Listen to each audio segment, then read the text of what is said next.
Okay, now that those items have all been imported, go ahead and turn your camera off to save the batteries. And now we're going to come up here, go back to import photos one more time.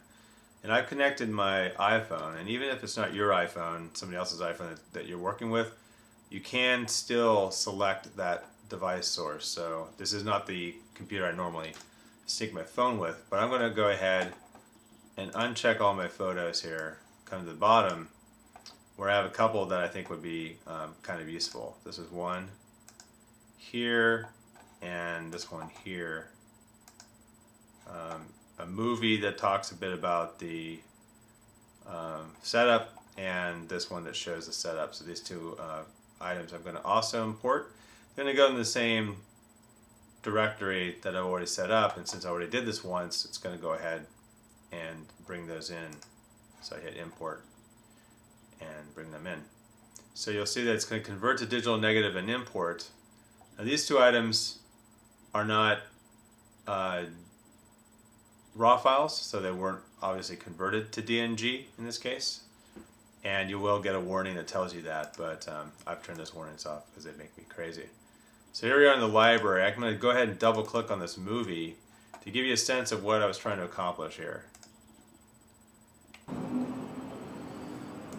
Michael Ashley here reporting for Anthro 136E with a low camera setup here to record the 2224 Piedmont sign in front of the Multimedia Authoring Center for Teaching in Anthropology. It's a beautiful sunny day, blue skies, not a cloud in sight. No wispy things here. It's morning, about 8:30. Just me, myself, and I in all four roles. And there you have it. Indeed, there you have it.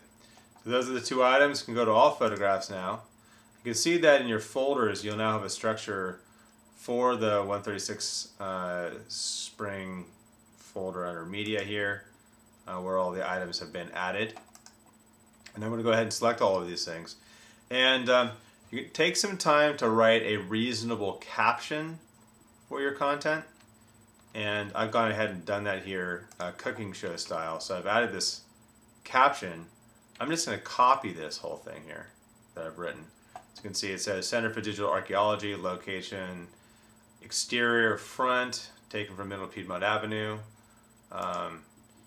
and the team, etc., technical information, etc. So I'm going to go ahead and copy that here, and it actually applies to these items here. So I can come over here down to the caption and paste that, and that will be applied to all the selected items, just like so. And I'm going to make one slight change to my text. I'm going to remove this and change it to detail of exterior sign.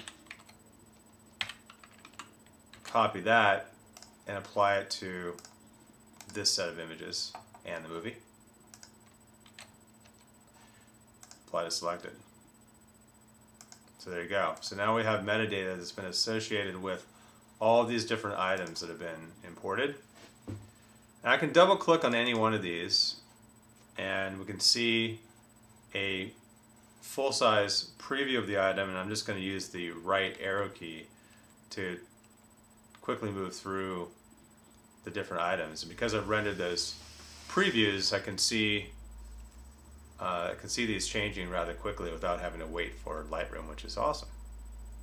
And even here's the movie. Movies are played external to Lightroom. Everything else is internal, which is cool.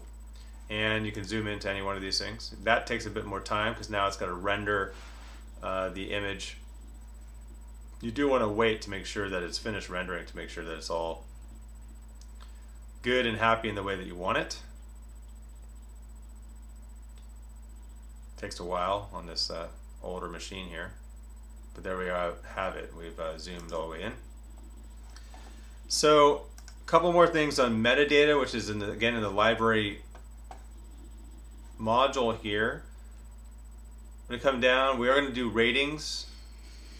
next, but for right now, you'll see this is the metadata that's associated with the items here, shutter speed and f-stop.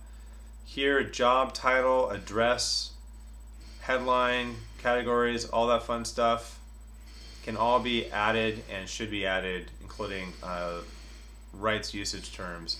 And we'll be going over that all in a later tutorial.